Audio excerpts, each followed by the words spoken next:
علم الحدیث متعلق انشاءاللہ وضاحت وکي داغه هغه ترغیبی درس او انشاءاللہ نخبة الفکر هغه به تاسو ته په محدثانه انداز کې تشریح کی او په شیخ باندې انشاءاللہ ډېر کتابونه من قرأت کوو چې کوم طلاب العلم زموږ څخه نمونه لیکلي دي نمبر وار به انشاءاللہ موږ هغه دعوت کوو. زما عزتمندو شیخ حفظه الله د عمر لا 40 کالو ته نه دی رسېدلی، 4 میاشتې کم 40 کاله عمر. په دې عمر کې الحمدلله د رسول الله صلی الله علیه وسلم د حدیثو ډېر خدمت کړی دی. زما عزتمندو مسعود احمد باندې مشارکتا د نور مرګرو سره هم د تحقیق کړی دی، لا راغلی نه دی. نور دغه شانتې الجامع الصحیح الکامل په هغه باندې الحمدلله د کار کړی دی، تقریبا 19 جلده کې دی. دغه شانتې د ده تصانیف الحمدلله علل الحدیث، ضوابط الجرح والتعدیل کتابونه شته دی، موږ سره پراتم دي او تقریبا تر 70 پورې کتابونه د ده طبع شوي دي او الحمدلله نور هغه وخت په وخت باندې را روان دي. او بله الحمدلله چې یو عالی سند دی، السند العالی فی العالم، عالم کې عالی سند او الحمدلله په دې سند باندې د خپل وضاحت هم لیکلی دی او ورسره ثبت الاسانید هم د شیخ خپل شته دی. نو موږ د الله د رضا دپاره، د دین د خدمت دپاره، د نبی صلی الله علیه وسلم د حدیثو د خدمت دپاره، د طالب العلمانو د خدمت دپاره چې آینده کې زموږ د طلاب العلم الله د دې نه غټ محدثین جوړ کړي، الله به زموږ دپاره د یو صدقه جاریه وګرځوي. زما عزتمندو په دغه بنیاد باندې موږ داسې مجالس وخت په وخت باندې د علماو طلاب العلمو دپاره مقرروو. داسې مجالس سلفو په دې پسې ډېرې مزلې کولې، د یو حدیث پسې به یو میاشت هغې مزل کوو. زموږ ډېر مسلمانان طلاب العلم ورونه هغې کې دا شوق او جذبه نه. زما عزتمندو ځان کې شوق، جذبه، همت پیدا کول، انشاءالله ته به هم سبا مقتدی، ته به هم سبا غټ محدثې، ته به هم سبا غټ مسندې. خو که چېرته لږ ځان دې په عذاب که تکلیف دې ویست، رالی یو محدث ته کېناستې، د هغه نه دې زده کړه وکړه.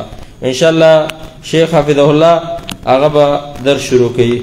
ټول متوجه کېنئ او طریقه به دی چې اول شیخ انشاءالله مازدیګر مانځه پورې درس کوي، بیا به سماعي د ماښام مانځه پورې، بیا به د نخبة الفکر درس شروع کېږي تر ماخوستن مانځه پورې، بیا به چوټېږي. سبا به انشاءالله بیا زموږ درس شروع کېږي، موږ به ټیم مقرر کړو 8:30 بجې یا 9 بجې نه به بیا درس شروع کېږي چې بیا نخبة الفکر اخر ته ورسو. په اخره کې به خپل سند انشاءالله د هغه باندې یو تحقیق رڼا به په هغه باندې واچوي او د هغه نه وروسته انشاءالله کومو ورونو چې موږ سره نومونه لیکلي دي نو هغې ټولو ته به انشاءالله سند میلاویږي.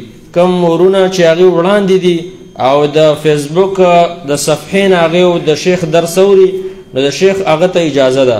کم محترم ورونه چې هغه په دې پېښور ښار کې دننه دي او هغه بیا هم دومره نشي کولی چې دلته مسجد ته راشي، مدرسې ته راشي او شیخ ته مخامخ کینی، د شیخ حفظه الله هغه ته اجازه نشته.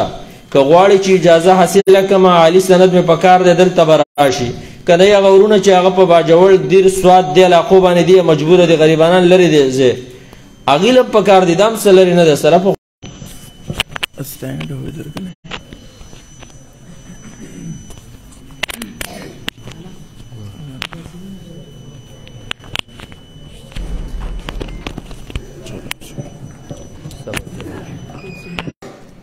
अंबिया के वारिस हैं,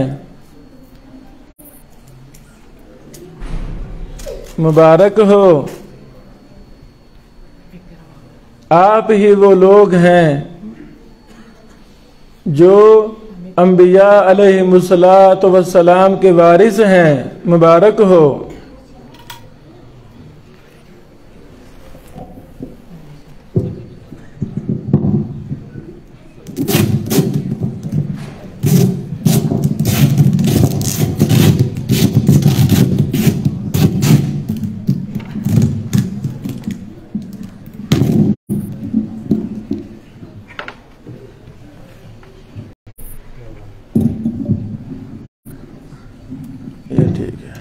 جزاکم اللہ خیر۔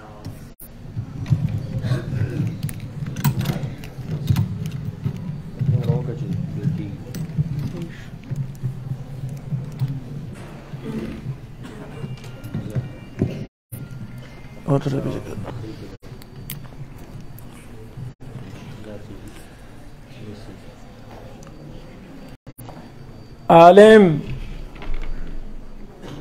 محمد رسول اللہ صلی اللہ علیہ وسلم کا وارث ہوتا ہے،